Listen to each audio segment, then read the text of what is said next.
What's up, everybody? It's your boy, Coach Booker in the building, man. We back, man. Back like we never left, man.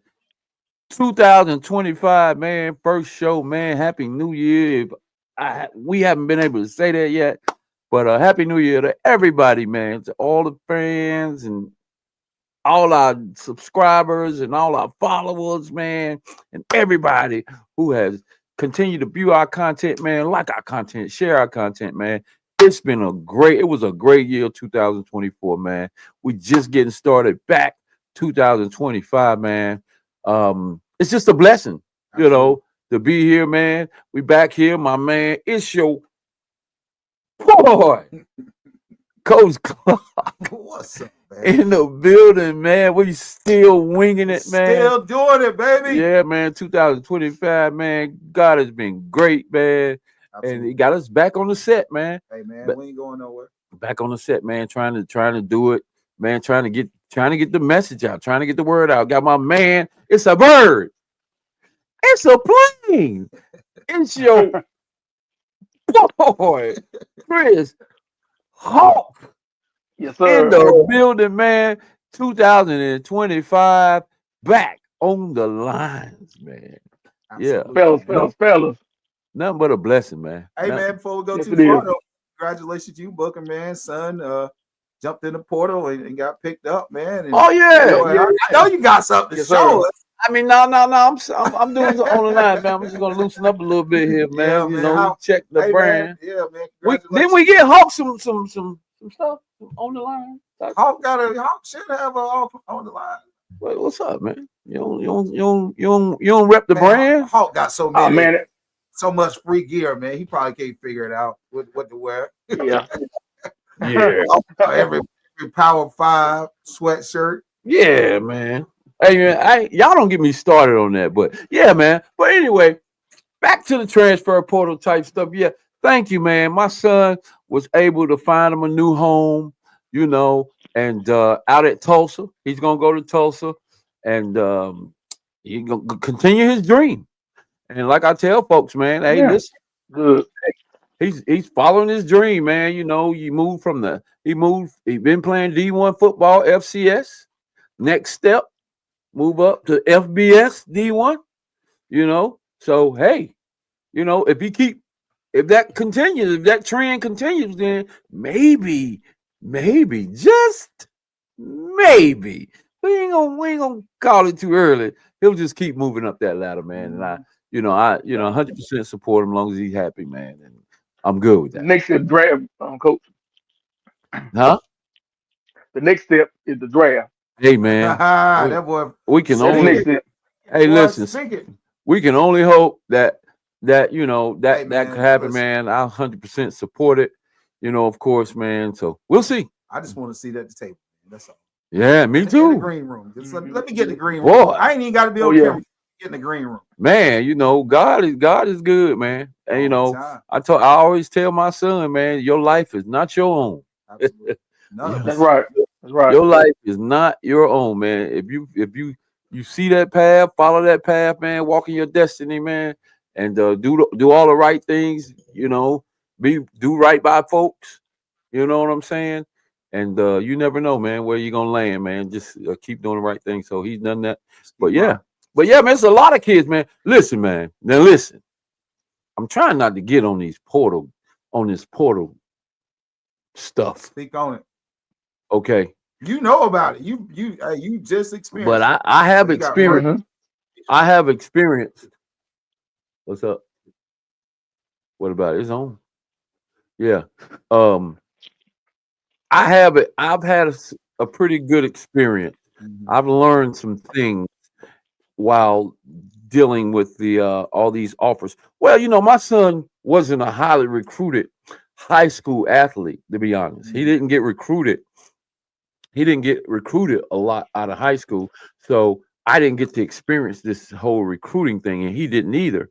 So it came as a it was a big experience for us. Mhm. So we got it. He came out of the NIL. I mean, he came out of the went in the transfer portal, and we got the full experience, man. He got a lot of offers. You know, he had he got offers that he didn't even post. I was like, what's the point? So, so we didn't post a lot of them. So, man, but it's a lot of stuff going on out there in that transfer portal. Mhm. It's over. How many kids in that transfer portal you think? Hawk got it. Hawk got to know. Research that. It's like Google it's it. over 7,000.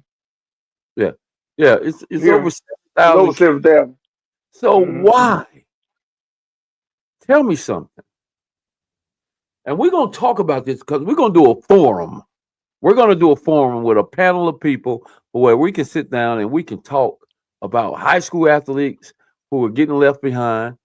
Uh, and we're gonna talk about college athletes that's going into the transfer portal, and we're gonna talk about all this stuff. But we can go ahead and we can talk about it a little bit here. We ain't calling out no names. We ain't calling nobody out or nothing like that. It's just, man, these kids need some serious mentoring as it Mhm. relates Yeah, then, to yeah, they need guys, man. how to navigate themselves from and transition from high school. Am I doing enough? Which direction should I go? Because a lot of these kids, of course, they dream and aspire to go to a D1 program.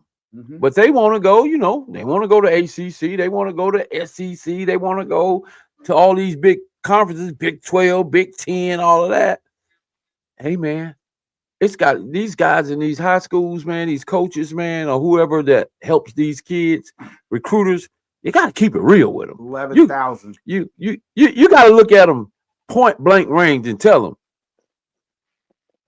bruh, your route Stay might where you be at, FCS.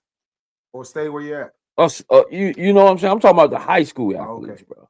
Oh yeah. Yo. Oh, a But lot of those. Yeah. but even on that case, man, a lot of parents don't want to hear that. Even when you try to tell them the truth, they don't want to hear it. Oh, well, they ain't got no choice but to hear the truth. But to answer your question, 11,000 is exceeded Oh, 11,000. 11,000. It says God, the total number of NCAA players across all divisions who have entered the portal exceed 11,000. Wow, 11,000. wow. How many gonna be left in the portal is the question. That's a 9,000. very that's no.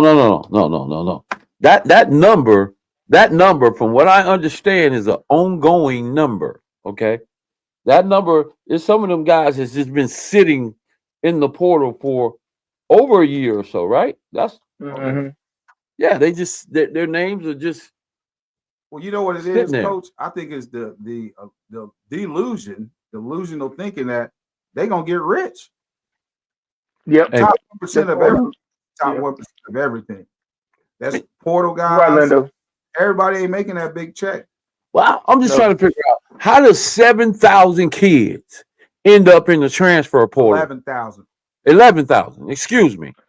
11,000 kids in the transfer portal. Why is it 11,000 kids in I the tell you, transfer portal, man? it's You something said it to it. earlier. They Go don't ahead, go want. ahead, Lindo.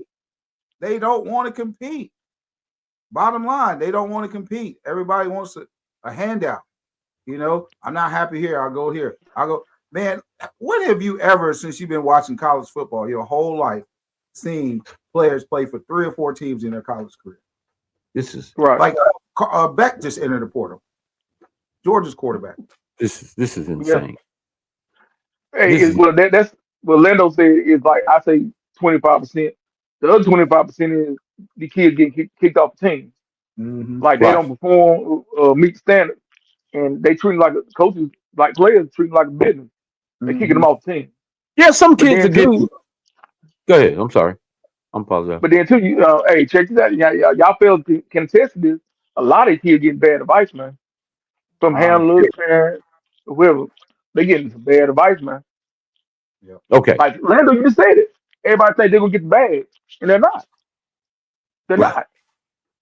not. So how much you think that goes back to the parents, Hawk? They're delusional, thinking, oh, my A kid hundred can percent. get this and A get hundred that. percent. If you ain't a A hundred 5-star percent. top 20 kid out of high school, you probably not going anywhere. Well, you know what? 100%. the parents have not been educated either, right? Because all this stuff starts with the high school coaches and their support staff. Bottom line, bottom line is I don't think that every high school coach, recruiter, yourself, which includes you, but I'm not saying it's you because you've been doing a great job, Hulk. You gotta meet with these families and you've gotta meet with these kids at the beginning of this thing, in the beginning of this ninth grade, every year. I Mm-hmm. think every Not year great. Yeah. there has to Yeah. be a meeting in an auditorium, wherever, somewhere, and sit down and talk to the parents and the kids about the way the transfer portal works, the way these offers, how these colleges, Mm-hmm. are not offering high school athletes like they used to. You know what I'm saying? Basically, man, you gotta hit these because the parents don't. It ain't the parents' fault. They don't know They don't shit about know. the NIL is a straight brand new It's a wild, new wild west, process. bro. It's the wild wild west, man. If you haven't been educated on it, most likely you're gonna jump your ass in there in the This is transfer portal. this You're the gonna reason for you're, the you're gonna jump in the transfer portal, absolutely. right? If you don't like it, the new wave is like Coach said. You don't instead of competing, just jump in the transfer portal, Mm-hmm. right? And I do understand that there are some programs out here where some kids just don't fit certain programs. So I get it. It's just not going to work out. They might be a good players, some really good players in a bad situation, Right. so they get in the portal, right? The unfortunate part about it is you can jump in the portal, but you need to have the mindset that I might have to go from FBS Mm-hmm. to Go FC. down. Oh yeah. Might have to change Oh, seats, right? You oh, might have to some go change, maybe it's D two, bro. right. You might have to go from Yeah. FBS to JUCO. You might Yeah. have to do that just Yeah. to restart and refresh your career because you Mm-hmm. didn't have the privilege to good advice, from high school to college. You just didn't get enough advice Yeah. on what to do, which way to go, and you might have to hit that refresh button. How do I do it? I heard Cam Newton, I think, talk about when he was about where did he start? He started his career in Miami. No, Was started No, in Florida. Florida. Florida? Went It was Florida. I know it was somewhere in Florida. Went to JUCO, went Right, to Blaine College, Mm-hmm. Texas, and then Yeah. right. at Auburn. He hit refresh, and the transfer portal wasn't even popping then at all. But No. that was his path because they took. I think he said they told him you can't transfer to anywhere in the conference In within the the conference. SEC. Right. Yeah. Right. Exactly Right. right. He was like, you know what? To avoid all this, me being, and then if you go somewhere else or something, you might have to sit out 365 a year, Mm-hmm. right? So he's like, you know what? How can I avoid all this? He said, you know what? I'll just go back to JUCO and start over. Yep. And a lot of these guys might end up having to take that path. A Facts. lot of these guys that jumped in that transfer portal, you have got to drop your ego. If you go in that transfer portal and you don't have any film, right? You Mm-hmm. wherever you played, if you don't have enough film, Mm-hmm. if you're just the average athlete, you didn't do anything special while you were there, you're gonna have to suck it up and take a different path when you get in that transfer portal. Man, that transfer portal is a monster. Well, you know what, man? Mm-hmm. It goes back to, I've said this a lot, man. You got to go somewhere that fits you. Yeah. Some people just go for the brand. Like, you're going to go somewhere and say, Mm-hmm. what's the point? Amen. So you Amen. got to go somewhere that fits you, that you're going to be able to play. Absolutely. Or you, Absolutely, you got to look at that roster. You got to do your research. You can't just jump in there. First of all, my advice is don't have some type of contact with someone before you even jump in the portal. well, I think You Hawk know, Mm-hmm. said before, he took some kids down and he let them see them SEC linemen. Can you take his Mm-hmm. job? Can you take his Nope. job? If you can't, then what are you doing? You shooting Yeah. your own Wasting time. beginning. Wash. Well, I'm glad you joined us, Yo, man. Can you hear us? Okay. I got y'all. Can y'all hear me? Okay. You watch. Yeah, we can hear you. You moving like Mm-hmm. a karate movie. You're a little Okay. Your delayed. stuff is like like the little karate movies back in the day. Like you Oh man, I'm talking, delaying over here. your lips are moving. Oh, you good Oh, you now? good? You caught up now. Your Wi-Fi Okay, done caught okay. up with you now. You done got rid of that cricket Wi-Fi. Yeah, yeah, man.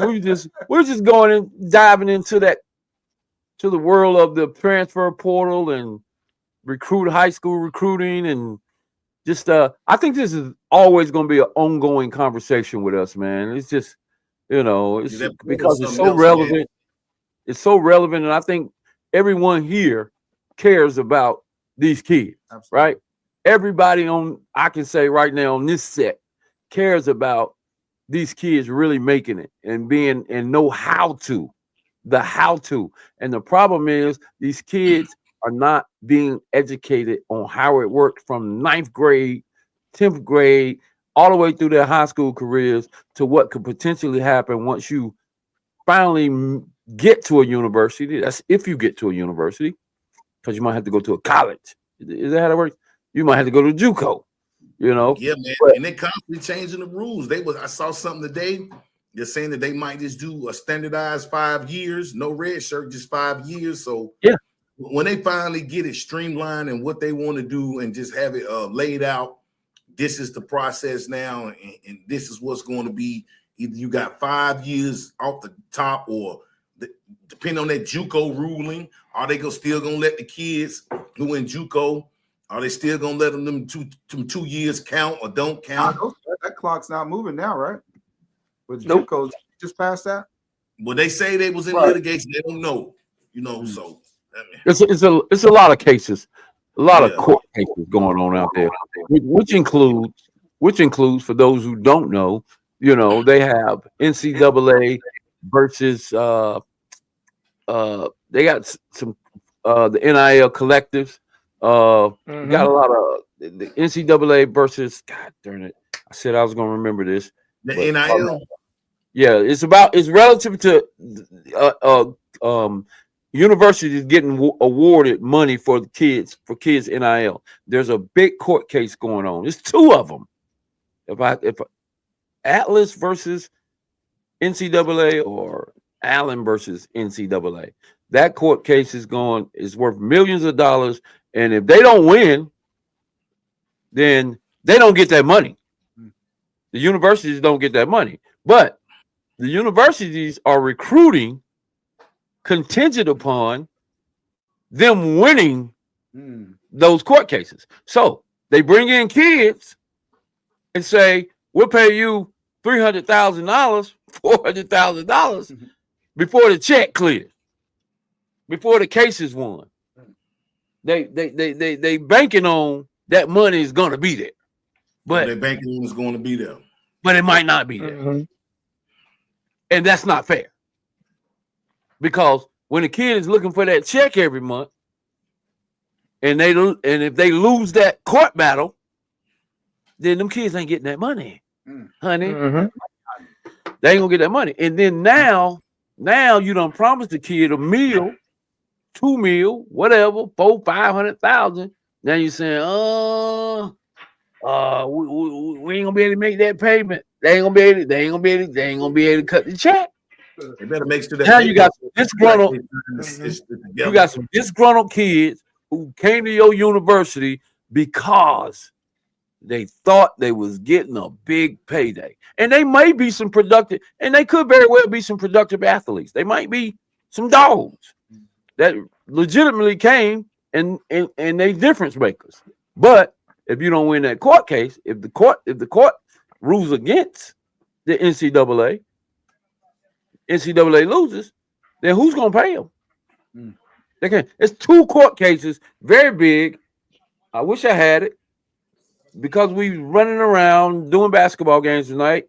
I don't have my information in front of me. I apologize to anybody that's viewing, but there are a couple really large court cases going on in reference to kids getting NIL money But the colleges, they got to win these. NCAA has to win these court cases in order for them kids to get paid. But the kids are already at these schools. They already done committed, and they got to just hope that they win these cases. If they don't, then they're not going to get paid. Period. Is that fair? What do you think? Well, What do you think? well, Brooke, if y'all sometimes they don't go in details, but like when you see these kids like take like the quarterback of Florida or Penn State commit, and then before the first game, he's all of a sudden says he's going to get in the portal because something went wrong with his NIL.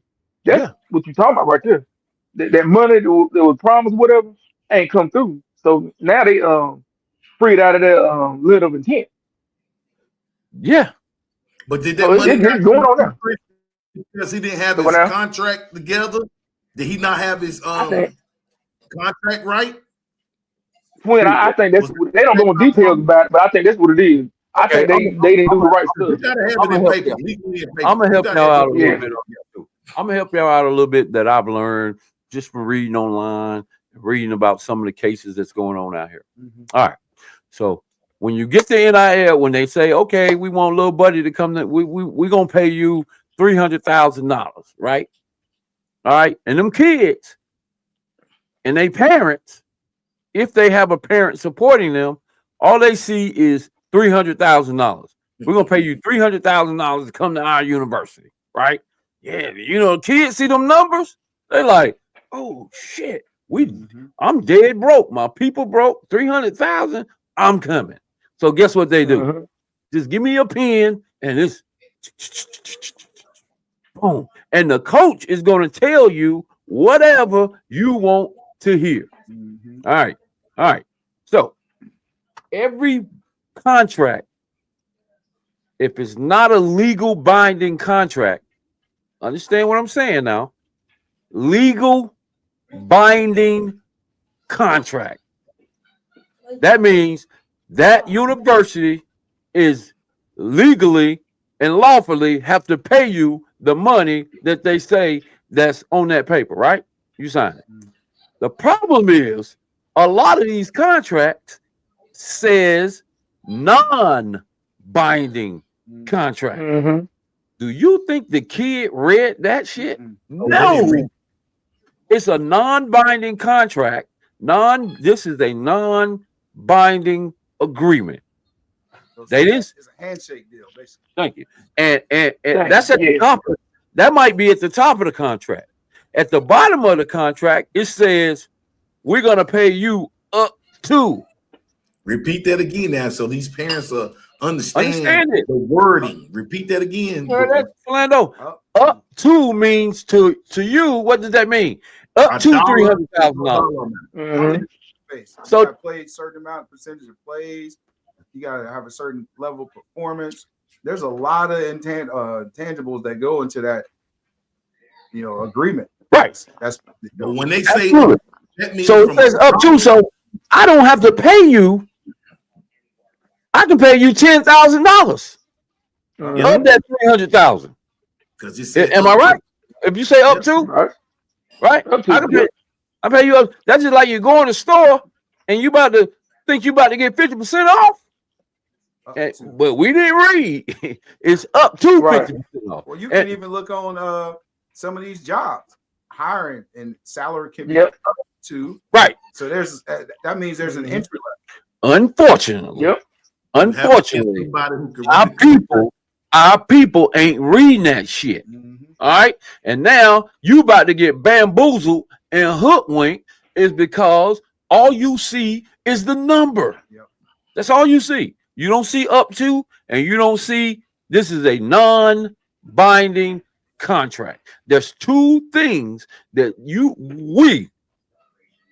whenever you're talking to anybody about a contract, about signing an NIL deal, please tell them, make sure you look at on that contract, that letter of intent in that contract, that it doesn't say non-binding and it doesn't say up to. Because guess what? That contract is being written by the GMs at the school. So they're gonna tell you almost like as if it can't be changed. No, the wording can be changed because your ass typed the shit up. Yeah. Right. When you go in Anything there can be negotiated. with your agent, but also Booker, let's talk about the payment distribution. When are they gonna make the payments? When the payments gonna be paid out? That has to be clear in the contract. How we going to pay out your payments? The schedules is exactly what Coach is mentioning. Coach Washington is talking about. He's talking about the schedules. When you get that contract, you have to make sure these kids have to make sure that it has the scheduled payments. I'm going to get paid July 30th. This much. I'm gonna get paid this much. I'm gonna get paid this much, and I'm gonna get paid this much. All the way through that entire contract. Get your schedules. Ask the university before you sign it. Okay, what are the scheduled payments? Boom. Make sure it doesn't say non-binding. Make sure it doesn't say up to. Now you have a legitimate contract. If it says anything else other than that, you might get bamboozled and hoodwinked into it. But back to what you were saying, there's two court cases pending right now. You just looked it up. Yeah, U.S. District Court of the Northern District of California. Yep. There's Carter versus the NCAA, and then Hubbard versus the NCAA. Well, it's a third one because there's one star with an A2. So those two at least. And those are antitrust lawsuits. Wow. Yeah. So if they lose those, and I think comes up in July or something like that. This was when the case happened. So if they lose all that money, that's millions. And I think some of the details on it is got something to do with the NCAA. Was supposed to pay some kids some money and they didn't, or whatever. I don't know. I'm sorry. I read it and I don't have the details. Shame on me for not having. I apologize for y'all. But like the coach at Florida State, like them 3-4 kids say that he promised to pay him that money, and you got to have your contract. But do I believe he said he paid them kids that money? He knew. But the deal is, though, if the coach, you didn't read the contract, you signed the contract. Now you want to sue the head coach because he said, he was gonna pay you. No, first of all, the coach ain't paying you shit. Right. So you can't. Yeah, the collector do that. You can't sue the coach. All right, and then you got to revisit that contract and that document that you signed, and then when unfortunately, once you read it, you're probably gonna be like, "Oh shit." So that case you're. But do I believe he promised them kids that? I do believe he promised them kids that. They liars, bro. He promised them kids like hell all the time, and then he got them there, and then he don't renew. But my thing is, what they gonna do when they run into that one household, that one parent? Oh my God. Parents. Oh my God. Oh my goodness. That ain't the norm, and ain't gonna hold you accountable for it. And I ain't talking about in court who gonna really hold you accountable. Nobody thinks about this. You're gonna have to stand on business. Thinks about you gonna stand at on that moment. Really mean at that moment, it's gonna happen. It's gonna happen, up. Bro.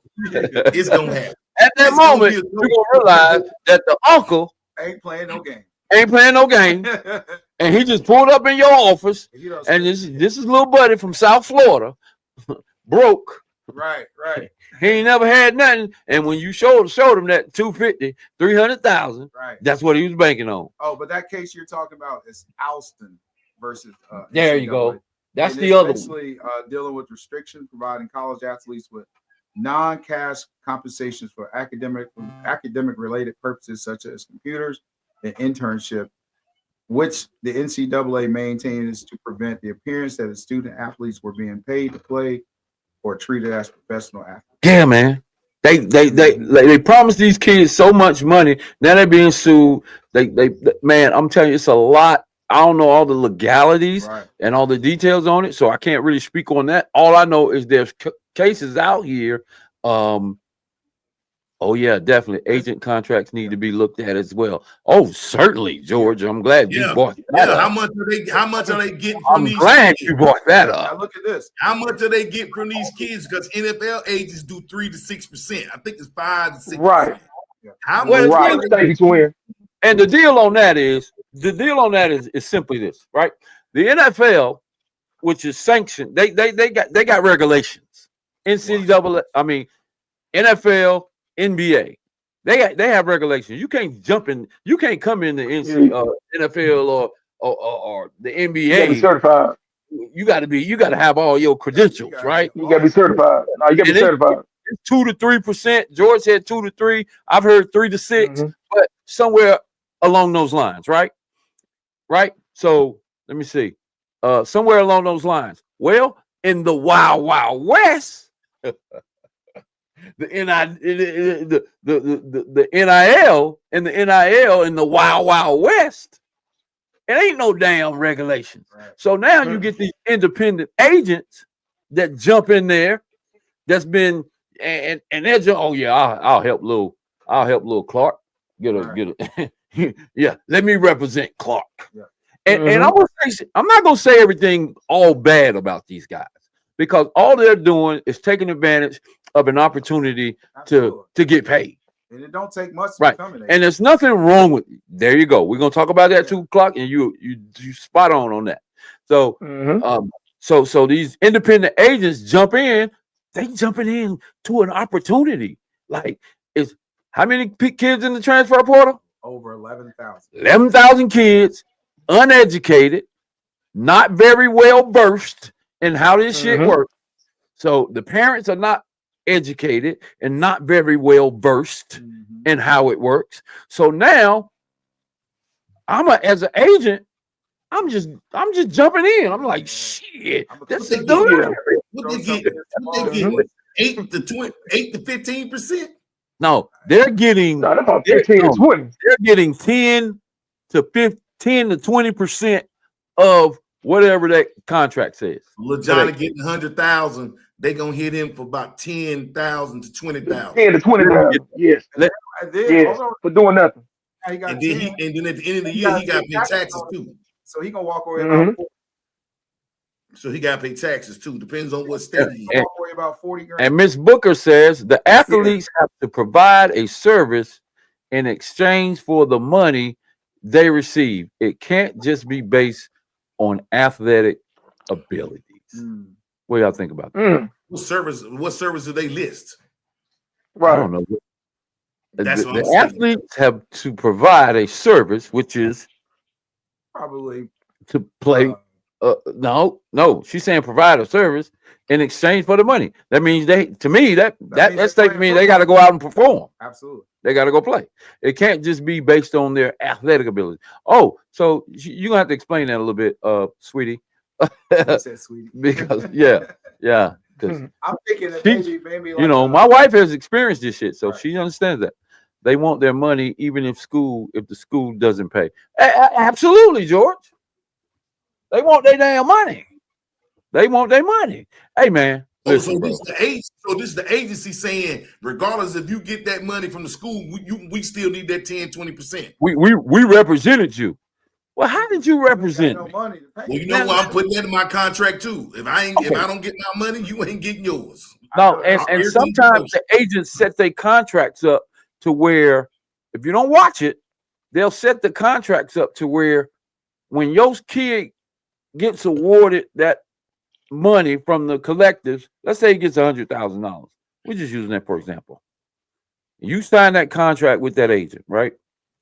Sometimes the way if you got to read the agent contract too, Mhm. because they'll have it set up where they send the money directly to the agent and let the agent distribute it Boy, to the child, that's to the bad. kid, No. to the kid. Right? You got to watch it because they do. Because if you sign it, and it says that, then the school might be in agreement. If he's the one that's been representing you, if he's the one been talking to that GM at that school, if he's the one been talking to their head coach, then they got the agreement written up. Then they'll send the money to him, and then next thing you know, he's gonna get his 10% Absolutely. or his 20 So that's or his essentially like 15, and then he gonna send the money out to the client.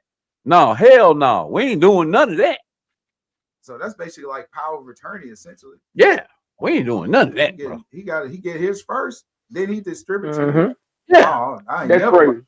Hey, bro, these independent That's agents, crazy, and, Claude. and listen here, man, we can be mad at these guys all we You want to. can't be. You can't be Listen mad at here. them No, taking advantage. It's a business. It's no. an opportunity. They're trying to feed their families, but it is almost like price gouging. Man, but the thing is, like, you're a fool to sign something you're not fully Right. understanding. It That's it on is. you. You got at some point you got to take account. The players got to take Say it. accountability. The Exactly. parents got to take. Because Right. why would you sign something you don't fully understand? Absolutely. And you can go pay an Everybody attorney does not have a to good read that household and contract. good Yep. support. Yeah, Every but every you can go kid pay does an not have attorney to good read that contract. support. But here's the deal though. We talk now I'm gonna play a little devil's advocate, right? So if if we want to bring him on stage, Yeah, coach, go ahead. while we talking about. Okay. I'm gonna play devil's advocate really quick, right? So everybody is against these independent agents, right? When it comes to this, but if you walk in as a parent, and you're talking to that head coach and you're sitting in his office and he tells you that, hey, well, we can only give little Johnny $12,000 to transfer here to our university, right? And you like $12,000. Yeah, we'll give him $1,000 a month, and that's pretty much it, right? And we saying, and if you're not very knowledgeable or well versed in how the NIL shit works, right? You're gonna be like, okay, should I take it? But let's say you get an agent. Now the agent goes and makes the call or goes in the office or he makes the phone call, he makes some type of communication with him, and he tells the agent, well, we'll give him 65,000. So why the hell did you tell me 12,000? But the agent goes in and he wills and deals up to 65,000. So now you Cost of messed business. Kind of use that budget, maximize But that budget now expense. your credibility with me is bad. I'm trying to send my kid to play football for you to make your receiver room better or your running back room better. But now but you told me 12,000. All right, we're gonna stop it right there, man. Hey, check it out. Check I this out. take, but matter of fact, I take 12,000 right now a month. I take 12,000 a month. No, coach. 12,000 is for the You came year. up for the season. 12 months. That's For like 12 months. that's like Pell Grant money. They get that anyways. Isn't it? Like, Exactly. Yeah. They gonna get that anyway. Exactly.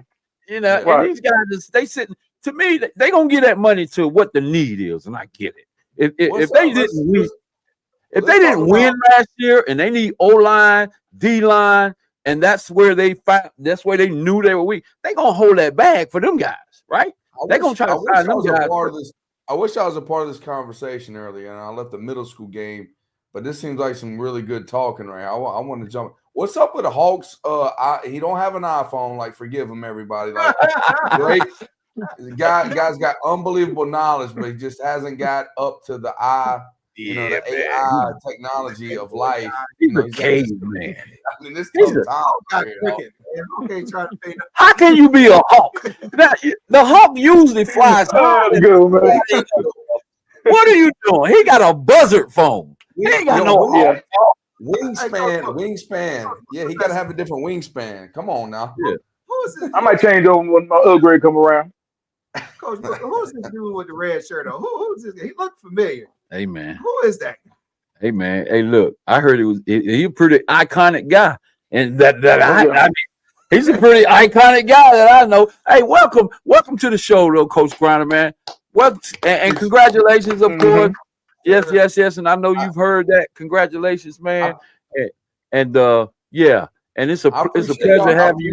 The invite. I really appreciate. I was nervous because I got the text message from Hawk, and Hawks always support high school football regardless where you play. So I don't think that's said enough. Like, people that support kids, no matter where they go to school, where they play at, but you want them to be successful. He is one of the legends in doing that. So, kudos to you, Hawk. Like, everything you do about these kids is amazing. Like, so legit in my book, no doubt.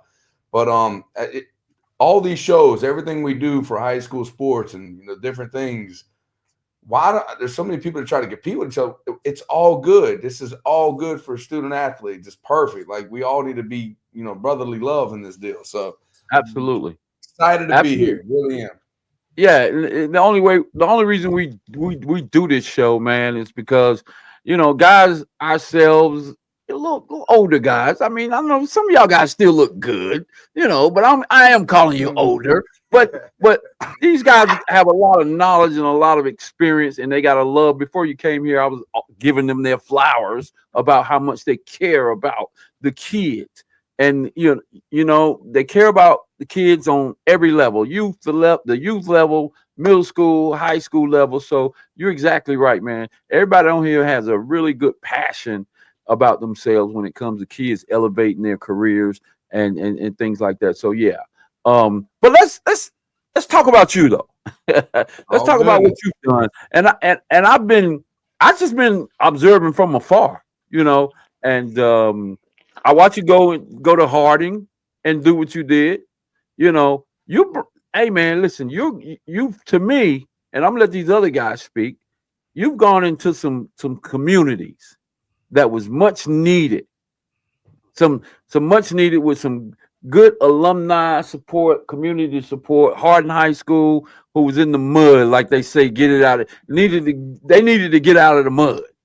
You went in there and courageously went out there and gave them guys some hope, right? And you gave them hope, and you helped them kids dream again, and you gave that community what they needed, and that was a championship. If that's all they had to grasp hold to get out of the mindset that they were in of Harden, you went in there and you bought them a state championship, and that was great in that I community. appreciate it.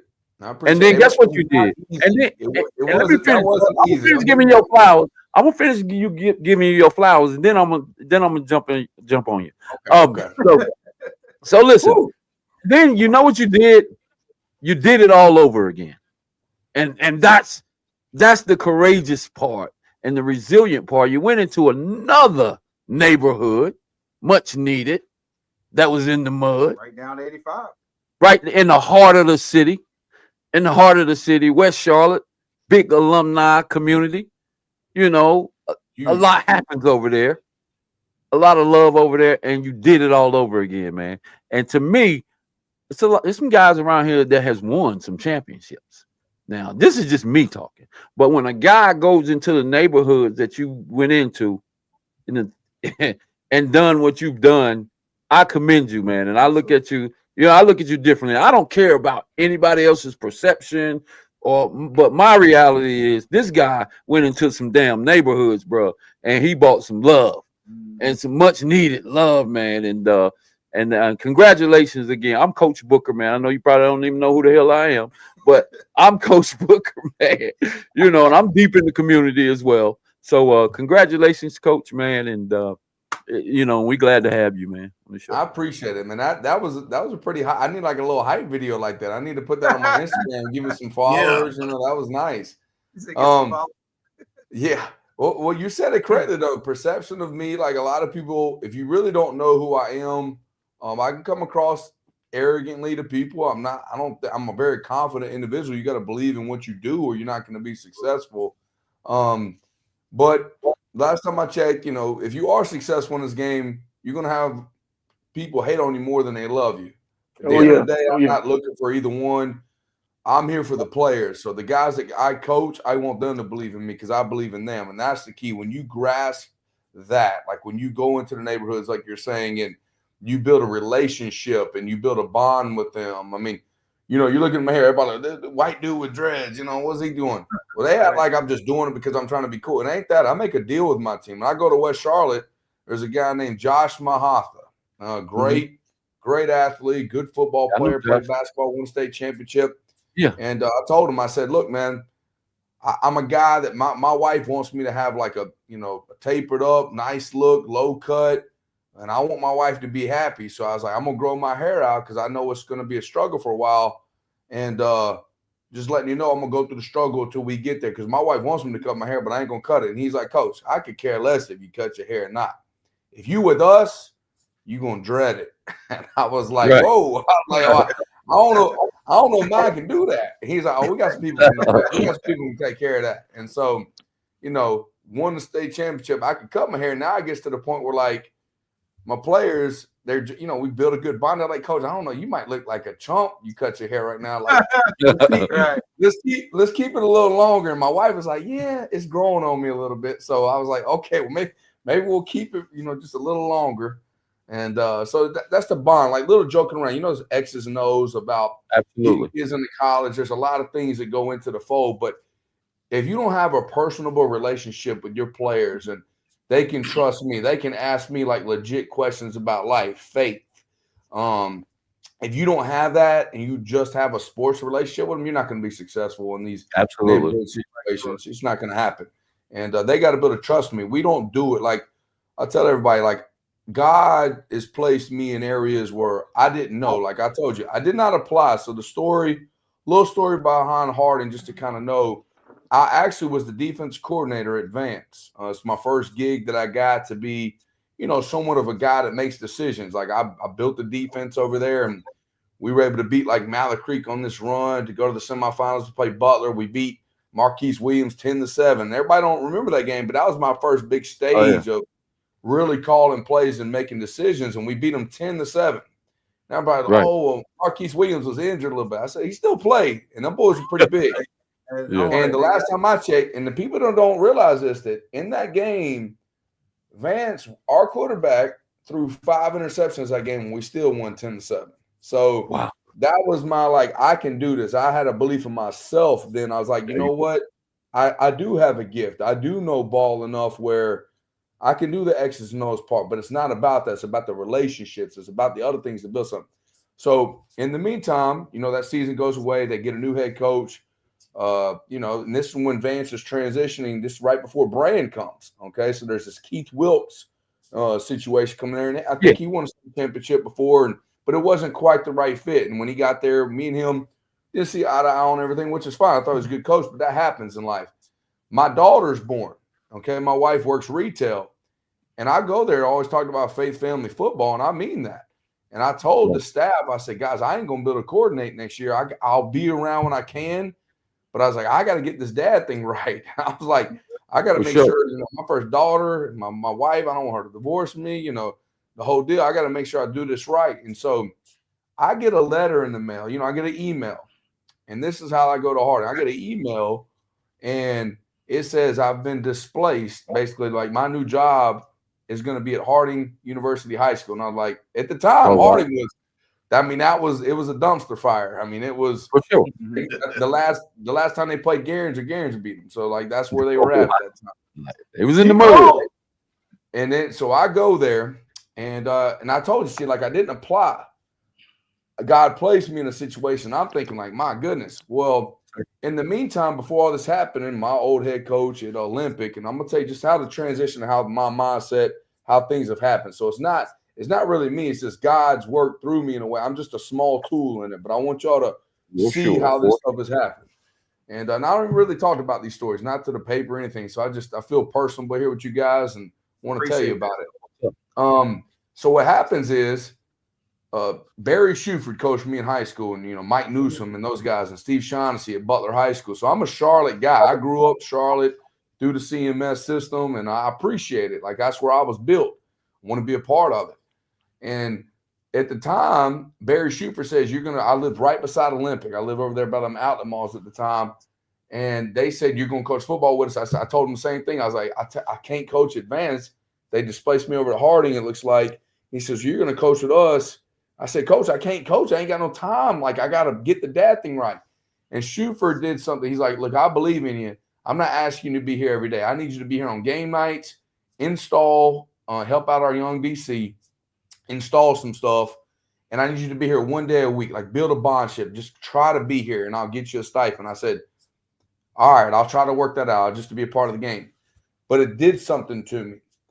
I ended up going against my own. I'm in the building at Harding. The principal, hey, come coach football here. And I said, I made a commitment. Let me think about it going in the future. We play Harding. Olympic plays Harding. We beat them 60-something-0. Okay. You got. I remember going through the line and looking at the kids I see every day, and looking at me are we not good enough for you in a way? And it hit me. I'm gonna tell you right now, it messed with me. I was like, dang. I was like, ugh.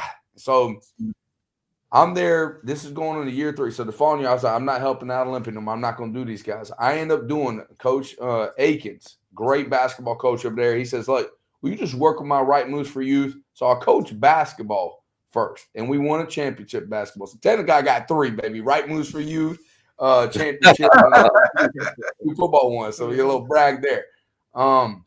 So the principal comes in there, and he was only there for just a little while. He says, Coach, you're going to be our head football coach. I said, no, I can't. And he said, why? I said, I don't think you guys can win. And he was like, what do you think it's going to take? I said, a miracle. Really? You don't have uniforms? I said, I just want kids to put on a Harding T-shirt and be proud of it. Right. At the time, it was hard to do that. And he says, what do you want to do? And he literally listened to me. And he said, I said, I don't know the answer, but I got some ideas. And we called ourselves you because it's Harding University at the time. And they got away from it. As soon as I left, they wanted to brand it differently. I don't know why. The kids, like, we to you. That was kind of cool at the time. You know, Right. And because a ram, I'm gonna be honest, a ram's not an aggressive mascot. I mean, they're shivering on the side of a mountain somewhere. I mean, I don't want to break it down on rams. I mean, they're tough. Right. You know, I'm just being honest. Like, and I think that we did a justice where kids started being proud. Now we went 1-10 the first year I coached, but they believed and they were proud to wear a shirt. And that following year, went to the playoffs for the first time. And that third year, we won the state championship, and God had his head on that team. Y'all know the story about Brahim Murphy. My son ended up going to West Point. We had some really good players. Javon Quinn in the trenches plays for the Falcons now. Some really good players. But the cool thing is this. I don't lose a lot of football players or players because they believe that I mean well for them. You know, Chris Hawks, who were a lot of these coaches out there. If you don't lose your players, you don't have to win games all the time. They just got to believe you are right for them, and you will win. That's the key right there. Is like when I look someone in the eyes, I want to tell them the truth. I'm not going to, sugarcoat things, but I'm going to demand greatness. I don't have to curse a kid out for that. I'm just going to say, God created you more than you're more than a conqueror, and you better go conquer what's yours in life, and that's important. You better go do that. And when they believe that, special things can happen. You can move mountains. You can do things that you can't even imagine. They will happen. And that's just the situation that would happen to Harding. And in West Charlotte, it was very difficult too. At other times, I had to look at myself in the mirror and say, there's people afar that don't know me. Like, why is this guy here? But there's really people, those players and those parents that I see every day in administration that I work with. They're like, no, he's right. People from the outside might not know it. And then they stuck with me even through the tough times where people were ridiculing and like, let's get this guy gone, da-da-da-da-da. But I'm glad they didn't, because now we're pretty daggone good, and I think we're going to remain good for a little while. You got good Absolutely. spot, Coach, let me ask you a question, because you basically went to 2 programs with basically the same type of kid, same type of background. Some of them are, at disadvantages in some areas of life. You coming in there, let's just say as a white guy, what's the formula? How do you get those guys to buy in? How do you get them to trust you? Because we're not so trusting all the time. So what was your key to getting those guys to buy in? It doesn't happen overnight. It's like it's chiseling away. Now I grew up around a culture that's more built for Harding, West Charlotte. And some of my best friends growing up, like always playing the Hoop It Up tournaments growing up, and the Jason Williams of the world. That's kind of who I was. So it's just, I like kids that, I mean, you can have 2-parent homes that have great homes. I have kids that have that too, but I like sometimes kids that don't have nothing else but one way out. I like a kid like that. Like I can win with a kid that's got something like, hey, he'll listen to me because I promise you I mean well for these kids. It ain't going to be easy, but they believe. These kids will tell you the truth. Like if I wasn't good for them, I would have been gone a long time ago. But these kids, they have purity in them still. Like they're getting older, but the world hasn't taught them all these bad things about naysayers and different things. They just believe. Like if someone really believes in them and gives them that trust, like I believe in you, we can do this. We might get whooped a little bit. Even this past year, let's think about this. We got whooped up by Huff earlier in the year. Lost a close one. We had some guys down in the Mallard Creek game. But can you grow? they believe in the growth aspect. We never stay the same. Every time we've been there, we've gotten better and better as the year goes on. And that's the key. And that's the key in life. And that's what we try to preach. Like, you know, day by day, we get better and better till we can't be beat. We won't be beat. You know how people say those things, but we believe it. And that's really the message when they zero in and just say, look, we are getting better. I see it, coach. And you really critique them. I love going off a win. You know, we ain't beat Vance since I've been here until this year, or Chambers, excuse me. And we really took it to them this year. But I couldn't wait to get the film on Monday with them. All right. And we're ridiculing some stuff on film, like, hey, yeah, we got after them, but like, look at this right here. And they're like, Coach, you're right. Like, yeah, you know, this it's fun to win, but like, we're made to be great. I'm not here to be lukewarm. I'm not here to win a few games. I'm not here to be like, okay, yeah, they're pretty good in the city. No, I'm here that when we leave the city, it's the Queen City. Last time I checked, the lion is the king of the jungle. We're going to remain the king again. At the end of the year, we did do that. But I want people to understand, you might not think we the biggest getting off the bus or like, oh, well, wow. Like, yeah, we can beat these guys, but you're going to remember us when we leave. And that's the whole key. And they do that. They're pretty special guys. They're all going to be on the map now. And I just love being a part of that. Like that grimy toughness. And I made some mistakes. Like I live on 485 near the Matthews area. I grew up in the Mid-Hill area. And I drive that 30 minutes. I need that time with God where I listen to my app and really understand why I'm doing things in life, that you're building treasures that last forever. You might not get paid for it. I mean, I think the way that we pay coaches in North Carolina is a joke. Like, I'm getting paid and these other guys are getting paid the exact same as someone that's been gone, you know, hadn't been coaching for 10 weeks now. And, and I'm still sending kids home with Ubers and whatever we got to do to get them home. But no one goes and looks at that like, oh, this coach made $4,000 for you. $4,000 for the whole year? Yeah, that's about what he made after taxes and stuff. And it's kind of stupid, but they understand that we're building treasures that last forever. So one day when I made a lot of mistakes in life, I want God, when it's all said and done, be like, look, I'm proud of you. You made a lot of mistakes in life, but I'm proud of you. You're a warrior, a frontline warrior. Like, I'm not going to be in the back when that war goes on at the very end. You know, when we taking on the devil, I consider myself as going to be on the front line, you know, breathing fire out my daggone mouth. I ain't going to be in the back shooting no arrows. I'm going to be up there in the front line ready to go. You know? For sure, man. Great story. This is Coach Washington. Yes, sir. I saw how your kids had bought in last year at the Independence game. I was covering that. Okay. Then my boys Cleve Graham over there. Graham, that's my guy over there. Oh, and really? Okay, good deal. He's a great dude. Over the summer, you was about to kick me off the field, and Graham came and like, this is my guy. He's that guy. That's right. Hey, I don't know sometimes if I ain't you like, I don't know. You Graham guy, you can stay. But you talking about your God, but you've been blessed. A lot of people don't know this, but you've been blessed the last 3 years to have 3 great 9th grade classes of some dogs that had came over there. Like you had 2 good years. Don't tell everybody Washington. Don't tell everybody the formula, okay? All right, like, hey, can I keep? I'm gonna let you keep that. But you don't have 3 good years. People don't know this. Some solid 9th grade class. You got a couple Mercedesfield kids over there. They start transition over there. But you've had some solid these last 3 9th grade classes, people don't know, have been stud muffins. Dominant. Like we had, let's be honest, like we are about development, but if you're good enough as a freshman to come in here, I'm not one of the look, I love a senior that's been in the program for a while and developed them and can play, but I have no loyalty in the aspect of if a freshman is better than a senior, that freshman gonna play. It's just what it is. It's a dog eat dog. They'll be a better person later in life if they understand.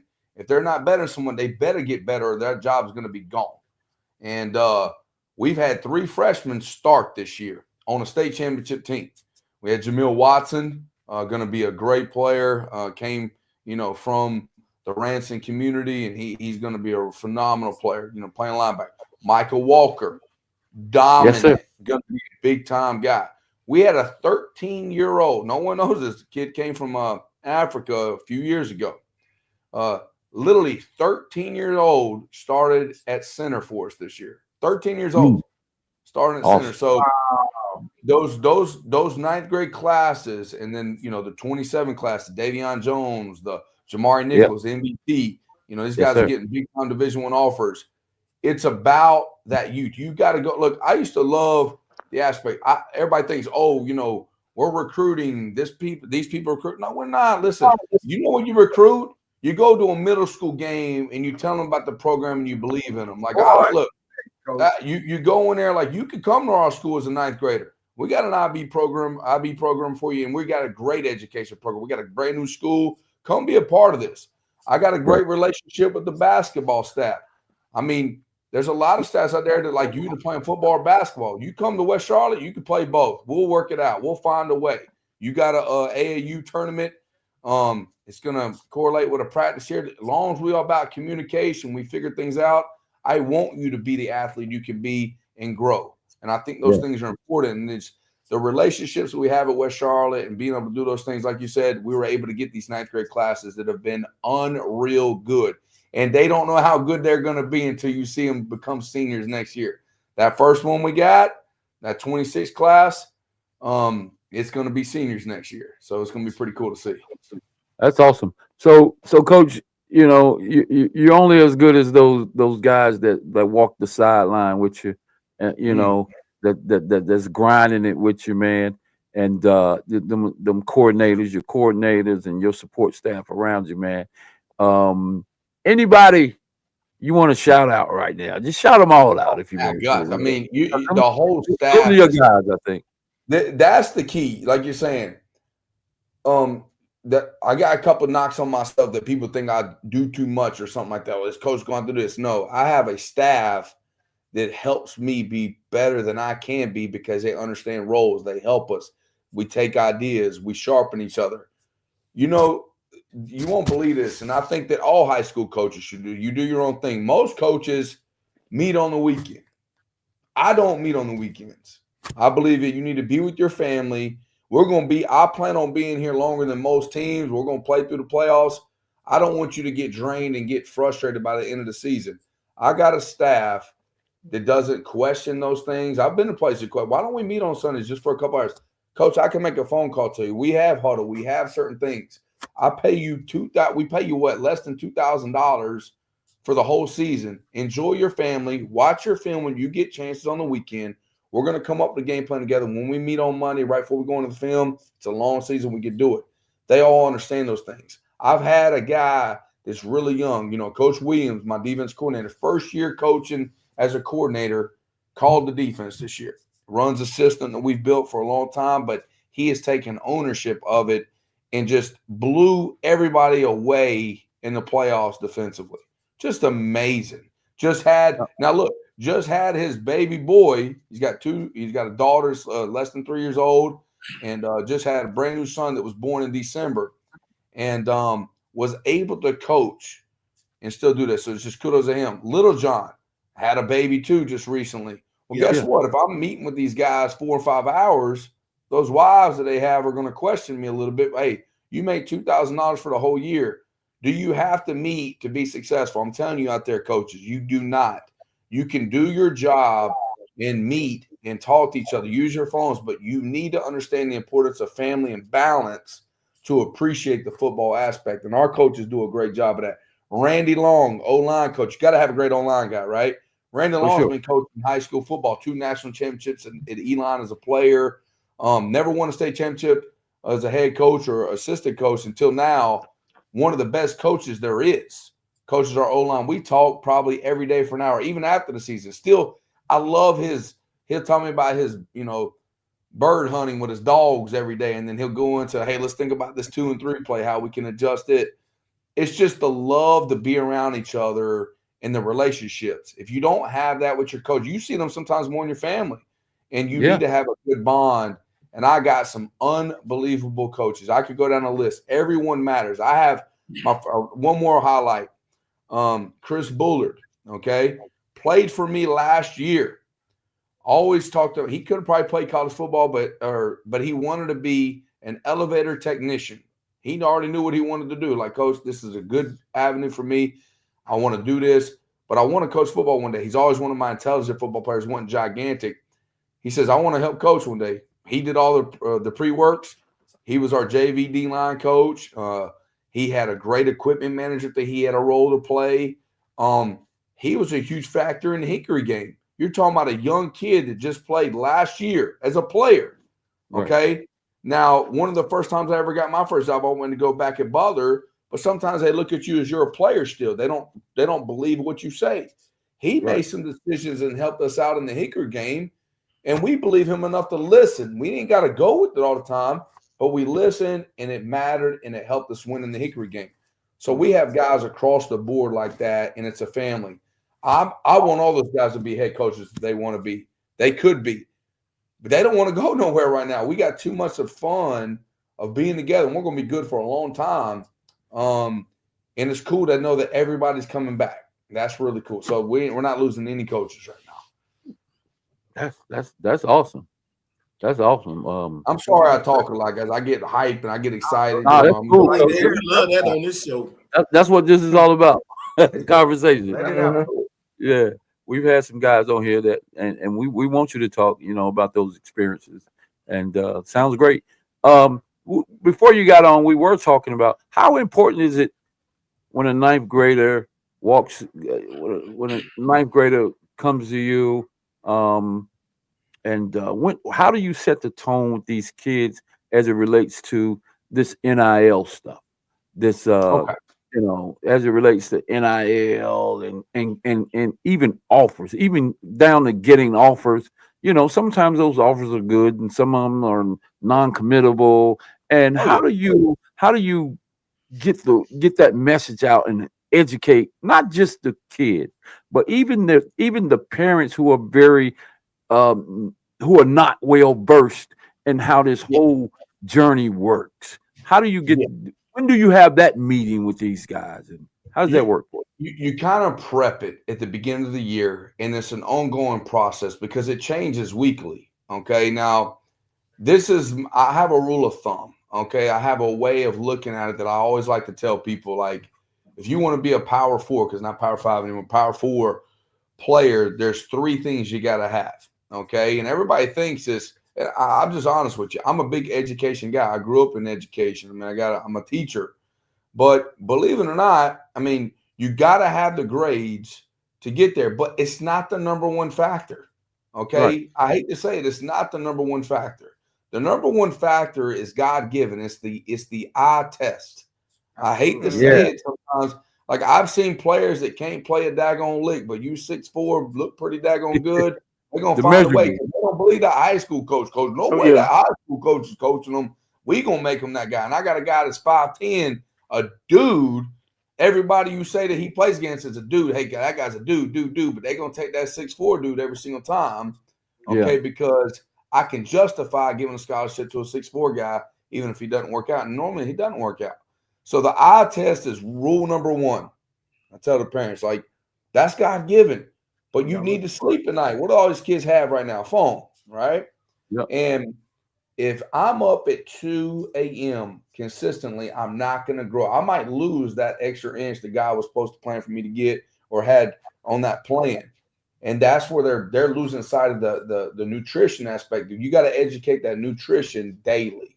Get a little nutrition, and you got to start sleeping. The ones that really take that serious. Yes. If you do that, you can get to the ability for the eye test. All right. Prime example. Okay. Hulk has a guy that has been around for a long time, played from this year, was an MVP of the defense state championship game. All right.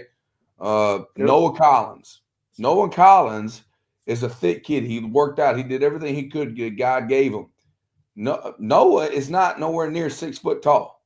Okay. Right. If Noah was 5'11", he'd have every ACC offer you can imagine.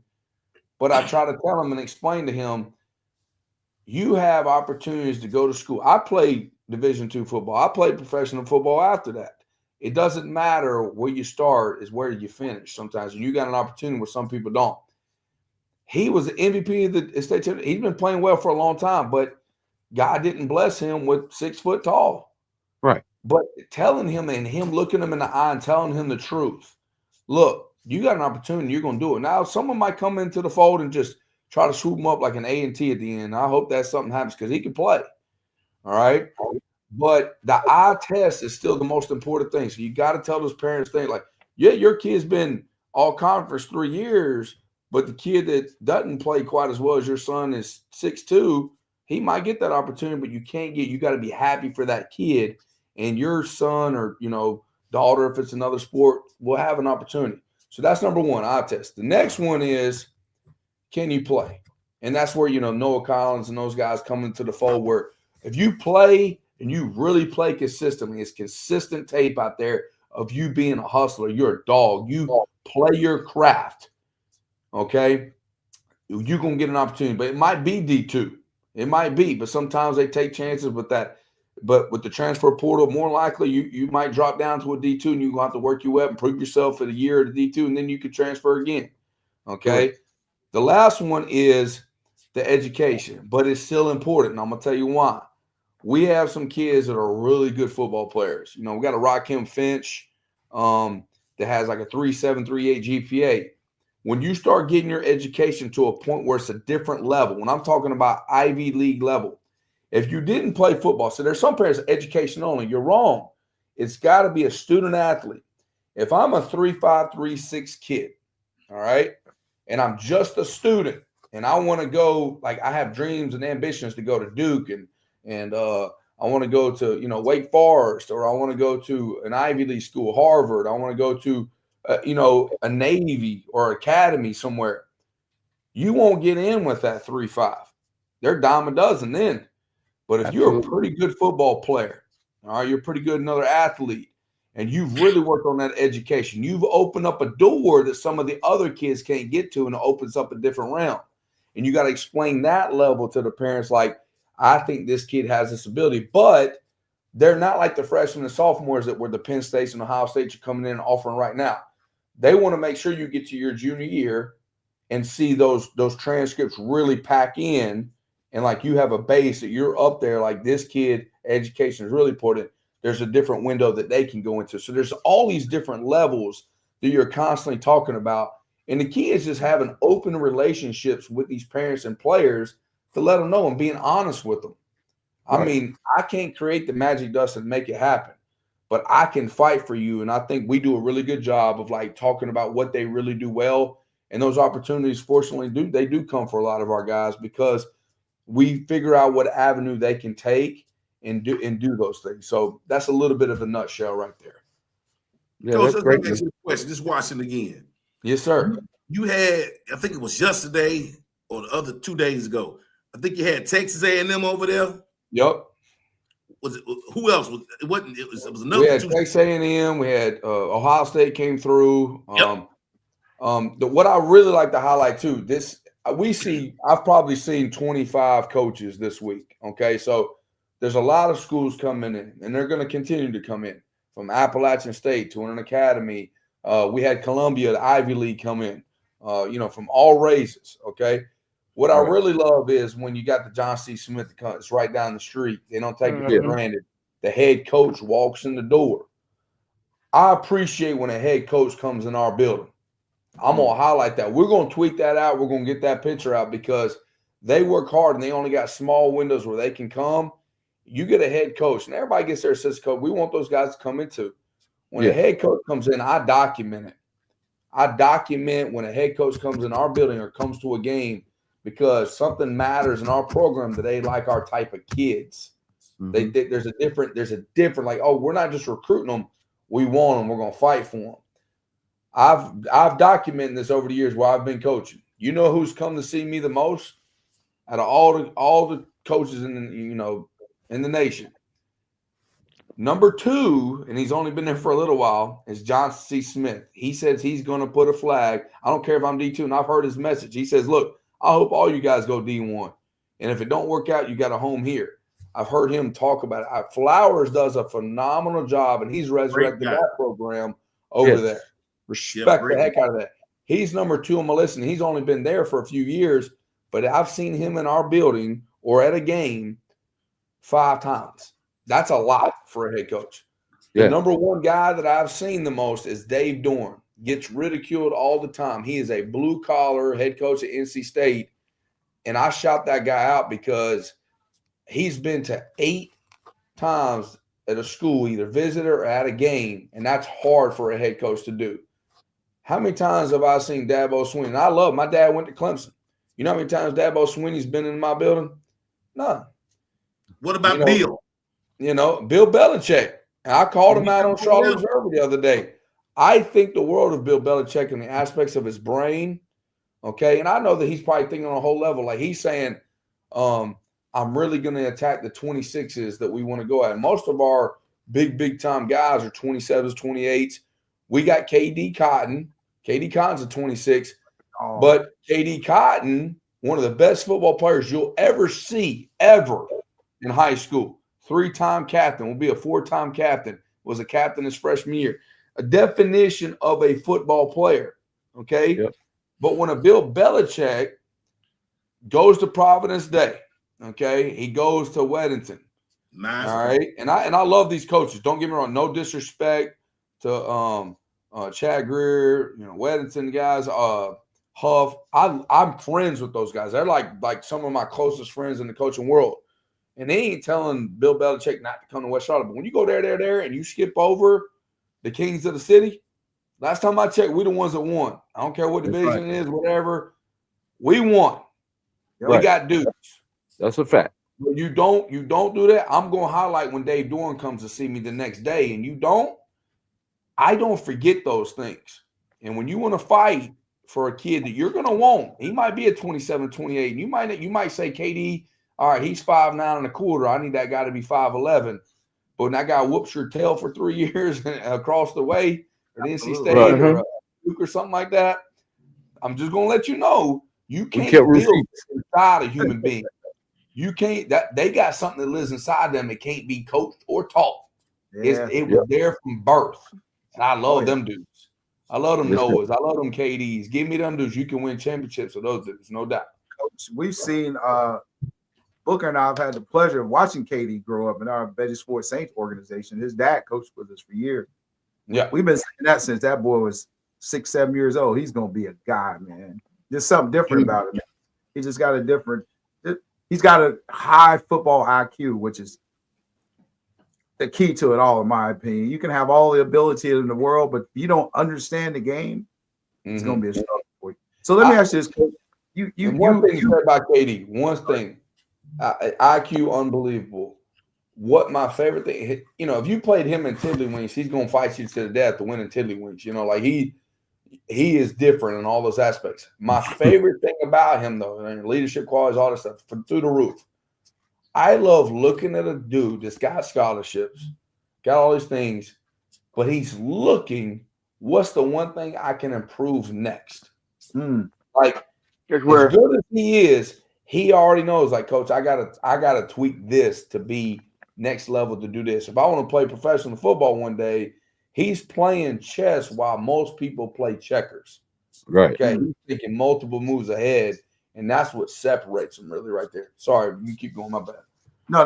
That's a good thing. Like I said, we know that firsthand. We've known him since he's a baby, man. Yes, sir. Let me ask you this, Coach. So you've experienced this before, so you probably have a formula for this. You guys are at the top of the mountain right now.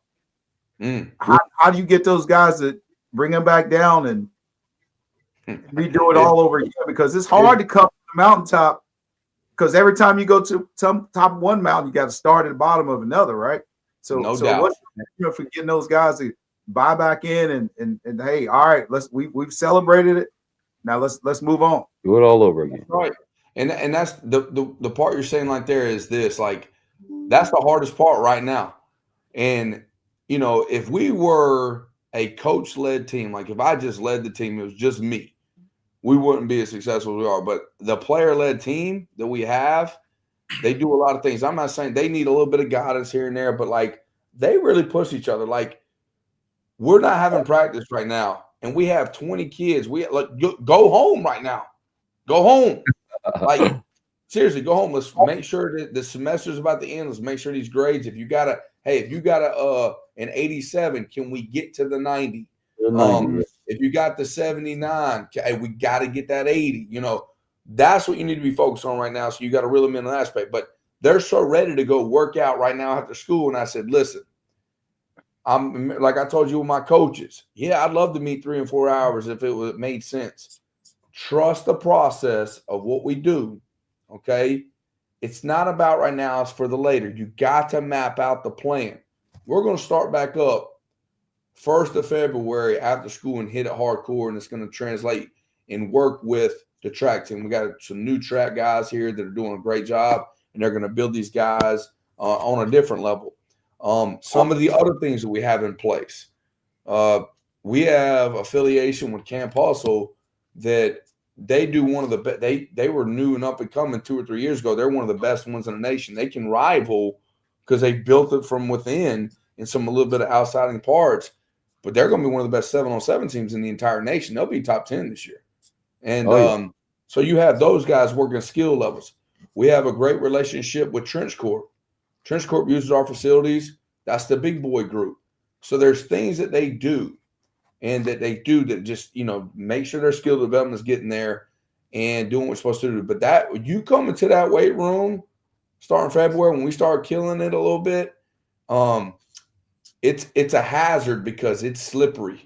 It's so much sweat in there. You can put your name on the mirror, sign out, and it's a pretty cool thing to watch. And those dudes going to build it to the next level. They want it. If it ain't me, they just want it. They're wanting to go right now, and I'm having to tell them, like, hey, whoa, chill for a minute. So you say mountaintop. I'm just saying right now, I've had some phone calls. People call me, hey, Coach, would you be interested? I'm like, no, I'm not. I've made those mistakes before. Look, I got 17 years in this thing. You get to 30, you get to that retirement phase. Look, I'm here to be at West Charlotte. It's different here. I'm excited to be here. And we plan on staying on top of the mountaintop. We got some things that are unfinished business. Even though we won a state championship last year, we got some things now. Everybody said, well, you going 8A? Can't wait. You going 8A, Coach? Like I said, can't wait. Love it. Don't want to be nowhere else. Hey, that's the motivation piece right there, Coach. That's the motivation right there. Say, look, y'all done your thing 3A. People say, hey, we going to AA, tackle the giant. You know what I'm saying? Let's do it. Let's show everybody, we for real. Yeah, can't wait. Hey, Coach Grimes. Hey, check this out. I'm gonna touch on what you said earlier. You talking about the different coaches come to your school or whatever. So, Dabo, you gotta think when we had a Chambers for 6 years. To my knowledge, he never came to Chambers either. But he went to Hickory Ridge, so you kind of see how that goes. Yeah, don't work out. He won't go to West Charlotte. He don't want to come to Chambers, but he went to Hickory Ridge or Myers Park. So you know how that boat rolls. Yeah, and it's frustrating to the fact that I've always looked at it like this. Like I've told these coaches this, and I'm be honest with you. I'm not trying to be disrespectful. A lot of college coaches, I think they do a great job, but there are some high school coaches. A lot of high school coaches can't make that jump because of the stupid rules. So you have some unreal high school coaches out there, way better than me, and they can really coach the game. But see, they can't take an analyst role somewhere because they can't recruit their kids for 3 years on the front end of the back end because that's the rule of a basketball rule. That was, Nick Saban and all those guys hated that rule because that was made for that one and done basketball rule. They were taking those kids in basketball, hiring a coach, give them 140, 150K, okay, and then getting rid of that coach and then getting the next one and done guy. Okay, well, football, you can't go to the NFL in 1 year anyways. You got to spend 3 years, so that ain't going to happen. But NCAA made that stupid rule affecting all the sports, and they didn't look at it with the fine-tooth comb and say, well, basketball could do it for this reason, but football can't do it because they can't get rid of that guy for 3 years. And so it's a dumb rule, but, it's very frustrating, Hawk, like you said, about doing some of those things. But you have a Dabo Swinney, and my dad's I grew up a Clemson fan, and I think they do a phenomenal job. They're not real big in the portal. But maybe he's doing the same thing, and I'm going to give him credit for this. Maybe he's doing the same thing. If he didn't go to none of the schools and he's saying they got to come to us a little bit, I'd respect that. But just saying I got to be there for my family, just kind of like we're not meeting on the weekends. Like, look, this is a chaotic thing. I want to make sure I have family balance. I can understand that. But, like, when you got a big Belichick that bounced around and hit 3 other spots and didn't come to the kings of the city, I'm just Hey, he got a problem. Hey, Belichick, he keeping receipts, baby. I keep a receipt, and I'll tell him. I'm not one of those ones. I'll get in front of him and I'll joke around with him. I'll be dead serious with him. Yeah. I'll be dead serious with him. And he might be able to take it. Hey, coach, hey, you got a lot of these things. We didn't think the 26 such, and we're out here to go get it right now. We got to get better right now. I'll respect it. But now I'm going to probably show up to their 707 and wreck that whole thing and walk out and let them keep the trophy. I just said, we come here to put a flag down. We get now. You can keep the trophy. I love that, coach. I love that. Hey, kind I of like explain that. to people that don't really understand, because I don't truly understand why this thing was realigned like it is. Can you kind of touch on why there's the classifications of being realigned? But the 3A now, I think a lot of people, a ton of people complained about, like, it was hard to win these past 4 years because you had how many champions? 4. It was some tough sledding. I think that we've gotten to the day and age of, and I don't care. I think maybe a happy medium if we had the 6 classification. I hate the number 6, but they're just saying if we do 8 classifications, you can hand out more trophies and more people are happier. And, and I understand that thing. It's going to be easier. And I don't want to be disrespectful, but you're going to have 8 champions. You're going to have people that wouldn't have won it in the past. You're going to have more people win championships. Exactly. Sometimes they want that. Exactly. like participation trophies.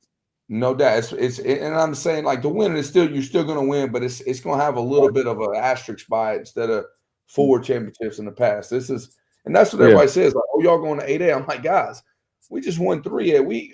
Last time I checked, Dudley's pretty daggone good. Last time I checked, Hickory had the longest winning streak at the time when we beat them. And then 71st was like literally mammoths. Them dudes were the biggest team I ever seen in my life. They're going to shake hands. I'm like, oh my God, that dude, he was here before the floods. Back in the day when they had those mountains, guys walking around like, you got to look like you're here before the flood. And I'm like, geez, big. What happened to Washington, man? Look at it. It got to be his bedtime. He's a little older though. He was yawning a little bit. I mean, with that, he was 8. I ain't that old, baby. Don't let the grape I lost the top, so I had to keep the side. I got you. Hey, but yeah, we ain't gonna hold Coach too much longer, man. We all do probably have to, get off here. We just covered the middle school. We came from middle school all the way over to Piedmont, all the way. I was there. That's right. Yeah, I know. We talked to you. We saw you, and like I said, for the love of the game, Piedmont guys last year. I ain't gonna lose them no more. I'm gonna tell you that right now. One of my players I took home, little Marquand. Oh man, he talked about you in the car. Oh, Coach Watson, I talked to the West Charlotte coach. I said you did not talk to him. You don't know that. I love it.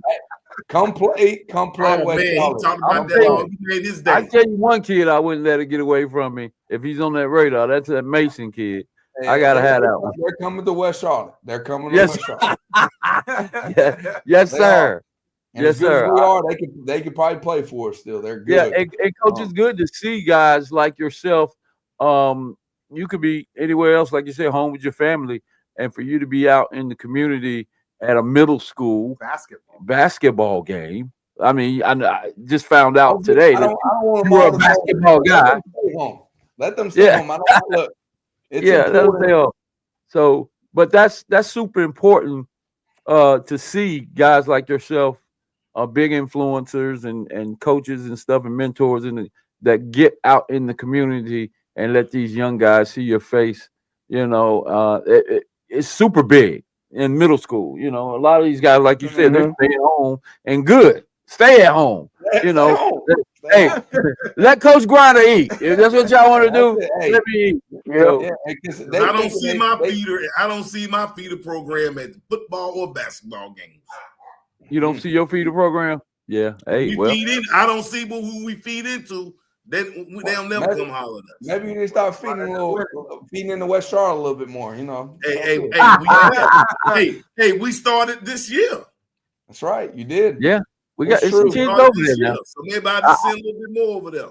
Yeah, I love it, man. Them kids, and you got kids from the youth community as well that represented it in NC Giants, which is one of the larger organizations, youth organizations around here. They produced a lot of those athletes that you have right now. That I think they'll be class 28. I think we talked about. Coach Bowman did a great job. Mel came from Ranson in North Carolina, and Micah. He also he was from Walker. He came from So the NC Giants program, shout out to them guys. They producing some pretty good athletes as well. So. No doubt. But yeah, man, we're gonna get out of here, man. Coach, we appreciate you coming on, man. It was great to have you, man. We are on the line sports media. So if you hear about us in the community, man, we're just some guys in the community, man, that like to just keep that community connected. We like to connect the dots. Now we'll call some people out. Like if we needed to call you out, make you stand on business right now, we probably would have brought up some shit. But I said what I had to say. You know, look, and I like that though. Like I like someone to call me out if there's a question. I want to get in front of it. I ain't hiding behind nothing. So I think this. I had more fun tonight talking with you guys than I've done on any podcast that I've done, and just because we're having a good time. I feel like we're really and Coach. Sometimes, man, we might want you every now and then. If there's a topic that we need for you to to speak on for the people to hear, because we know you probably got a little bit more insight than some people. We might call you up and say, "Hey, Coach, can you come on tonight and just kind of vibe with us a little bit? We need somebody to speak on a few things." So we might invite you back. Anybody wants to see West Charlotte up and personal, Martin Luther King parade's coming out, and we're going to be highlighted at the parade. I'm excited about that special day.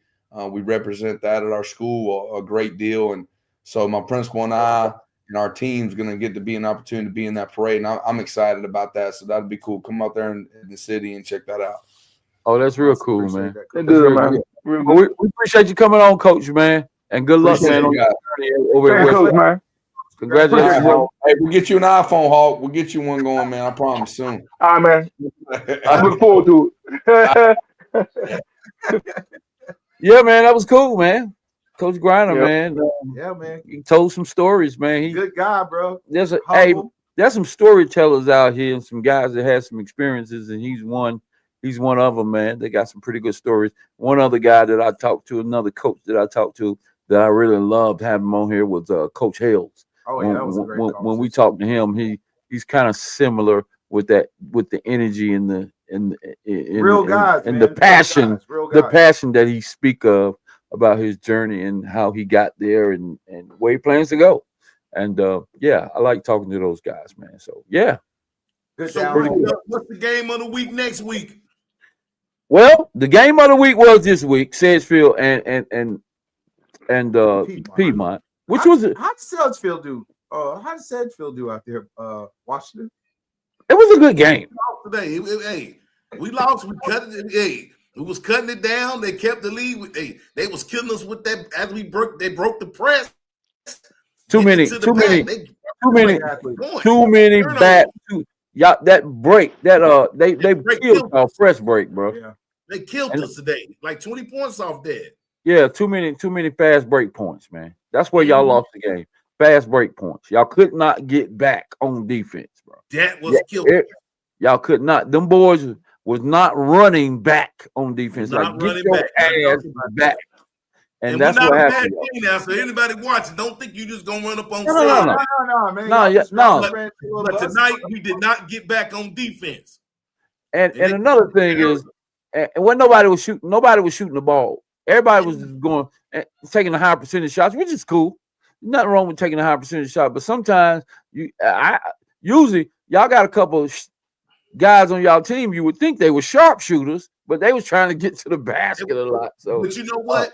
Them guys had just come on. Some of them guys we played Eastway Monday, and then some of them guys you seen get there tonight. That light switch, as they say, clicked on this past Monday. So you see the light switch clicked on. They feel more confident of doing that. So by the end of the season, we're 5-2. We'll take that. We need top 3 make the playoffs. We're gonna make that. But tonight the light just came on. So tonight marked the first half of the season, though, right? 7 games. 7 games. So we're going second half. So we're about to start it off. This is turn up time now. And this is the one thing I need, man. And I ain't talking. Trying not to talk trash. Listen, we're trying to cover this middle school thing, okay? And we're trying to give these kids their flowers, man. And well-deserved flowers, man. We want to be able to come on here and have an efficient show as it relates to middle school basketball, middle school, whatever sport that we're going to cover. But we need some help. These middle school Or coaches, we need some help. We need these middle school coaches to send their scores to OnDaLines at Mm-hmm. gmail.com. on the Send them to you. Send them to Coach Washington. What's your email address, Wash? They can send it at contact@weacamps.com. Again, that's contact@weacamps.com. Or What's some your of the email? What's some your of the email, Philando? Impact Fitness Company at gmail.com. So you got all these emails, and Hawk he don't get involved in all that mess. That's Hulk how ain't got an iPhone. He ain't that's how got no he ain't got email. no armor. But anyway, but what I'm saying is we're trying to cover all of this middle school coach. We're gonna be there to the end of this middle school basketball, right? Committed. We're gonna be there. We're committed to all the way. We committed all the way through. What Sweet 16, Final 12, how many ever teams they pick? I think it's 16. We're trying to. We wanna know every team. We want to interview the coaches. We want to get your kids. We want to give you your kids their flowers. But we need for CMS or some these athletic directors or these head coaches to send in your scores. Right now, we need to know what everybody's record is. Who's 7-0? Who's 1-6? Who's Mhm. 0-7? We still want to find some good in those teams. But we yeah. want to be able to Mm-hmm. get on the show and talk about them. So can we please send those scores in, send those records in at least before the second half of the season gets started, which is Monday? Next Monday. week. Yep. Can we get who's beat who's winning? Because at the end of the day, there's going to be a playoff, and I'm sure some of these guys would like to know about what's going on in the other divisions. Absolutely. Who's undefeated? Who's not? It's about the kids, bro. it's about the It's about the kids. kids. Quit. I, I Bottom line. I think there's a lot of mediocre crap going on in CMS right now. I love you, Steve, and I love what you guys have done and brought to the table, and you have finally brought to the table what everybody's been wanting for these every school to play everybody and see who's Mm-hmm. really see see who really is the champion of the city. And we really appreciate and love that CMS and you guys have done that. But we need your help. We need the information. Period. We need the We need information. scores and records. Right. We need so we can have an efficient show, so we can tell the viewers who's gonna be playing who next week. We need to know we coming up with our own games of the week through our own research, and we don't mind doing our research to find out, but we want to make sure that we're being fair, right? So Yes. we need to know about AG and Jay Robinson and Jay and Robinson and the Davidsons and the K8 divisions, and Yes, we especially want to know. K8. Right. We want to be able to walk into those gyms and build those relationships with those ADs and those kids as well. But we're not able to do it because we don't have enough information from CMS. Period. Now, Yeah, so we need to hear the K8. I know them K8 games probably. Woo! what's Them that? games probably changing right there. Scores from where? Yeah, Okay. we're looking for a game. I don't know who the game is. What's a good game of the week that you know of right now, Wash? Well, y'all had a good game of the week. We didn't get a chance to make it over there. I talked to the AD. JM Alexander blew out Coolwood. Okay, 200 feet of teams, all right. So JMA is undefeated. Okay, I'm gonna reach out and try to find the K8. I'm gonna get on the K8 and we just go check out a K8 Yeah. game. Yeah, we Let's want to go- be able to let's go go to a get K8 some game. love. Find out who's undefeated. Otherwise, we just gonna keep following Sedgefield, Piedmont, got doggone JM Alexander, Rance. We don't want to Yep. keep doing that. We want to cover You some of these stay in other the- guys. Cover every Yep. team get some coverage this year. Right. As Mid much as Hill. possible. Mid Hill showed us some love. Yep. We went over there. North Ridge showed us some love. We want to cover everybody, man, because these kids deserve it, man. Absolutely. Mm-hmm. Instead of just out here playing and that's it. And listen, we want to find out. We want to have a relationship with CMS to the point where we want to acknowledge some of these student athletes that got 3 high GPA, getting it done in the classroom. We want to be able to acknowledge them in front of everybody in that gym. I'm sorry about that. I'm on the microphone. I know. Yeah, but I want to be able to highlight these kids. I do it in the gym with all the kids. Hey, listen, we're gonna stop one moment and we're gonna acknowledge this one student athlete. And he might be sitting on the edge of the bench, not getting any minutes, but he got a 4.1 grade point average, right? And he balancing basketball, practice, schoolwork, and we want to. But CMS ain't giving us enough information, bro. That's just it, man. And I know they care about the kids just as well as we do. But we want to be able to do that, man. Absolutely, man. Give us those scores, CMS. Come on, what are you doing, man? Say what? I need a sweat top. I need me. He need that merch. He need that merch. I got some merch over here. I want some merch. Well, I know so. We need some too. I got some extra these. You got the media. Come on. Yeah. Watch. He got the media shirt. You see it? He had to show us that. That's why I see the details on that. Back up a little bit. Back up a little bit. Let me see that. They got the camera. He got the media with the camera. Oh my God! Got the Instagram icon on there. This guy's official. Jeez. Media. We got iron-on patches. Hey, y'all look good though. Y'all look good over there. Y'all look good. The cameras were everywhere. Mic'd up players. Greg over there running like he's that tech guy. It look good. I'm in the stand. Putting in some work now. Hey. Appreciate you. We're putting in some work now.